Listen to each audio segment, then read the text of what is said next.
The deceased Nicholas Nzau allegedly committed suicide on Monday this week after his 140,000 worth motorbike was stolen about a month ago. Mimi naona chenye kiini cha kujinyonga ni kama ni wenye alikuwa ameibiwa motorbike mwezi uliopita. Sasa stress za kupoteza hizo pesa zake ndo zilifanya hivyo ajinyonge, fikiria hivyo. Mwingi, his wife, said she had left him with their 4-month-old daughter to go for her hawking business, only to find the house door locked from the inside upon her return. Tuka-prepare breakfast kama kawaida.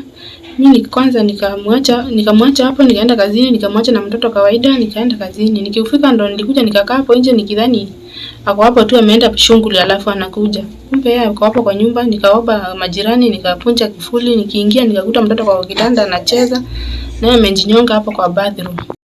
In fear for the safety of their 4-month-old daughter, she decided to break in the door, finding the husband's body dangling from the bathroom roof. Nilikuwa namwambia Mungu yupo na Mungu atamsaidia mpaka gari, asione hiyo pikipiki ilipotea. Mungu yupo, atampea hata gari, hata nyingi, hata sio moja, atanunua nyingine. Alikuwa anaenda na soko, na mimi ni auka nauza machungwa stage angalisa Mwingi. It was after the shocking reveal that she went out dashing to inform her relatives and neighbors and later proceeded to Mwingi police station to report the incident. Saa 12 amekuja kwangu akaniambia mtoto analia kwa nyumba. Tukatoka nje tukaenda tukafunja kifuli kuangalia. Tukakuta mtoto kwa kitanda na bwanake ako kwa mbavu amejinyonga. Sasa hakuna kitu kingine tumeona hapo isipokuwa bwanake amejinyonga, na tukapiga ripoti kwa polisi na wakakuja kwa nyumba kumchukua mwili wake. The deceased brother Francis Mudhianis said the theft of his brother's motorbike was a big blow to him, who had since been in total distress. Alikuwa ananiambia kwa sababu kuna siku nyingine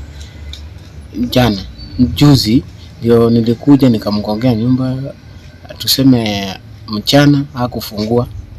Sasa jioni nikampigia simu akaniambia yeye alikuwa amelala na kuanga na stress usiku, analalanga mchana. Sasa ile wakati nilimuona alinielezea hivyo. Na leo nilikuwa na yeye tukaongea, akaniambia tutaongea jioni ama nipigie simu. The body of the deceased was taken to Mwingi Level 4 Hospital Mortuary, leaving behind a wife and 2 children aged 3 years and 4 months old. Nyaberovina for Ibru TV.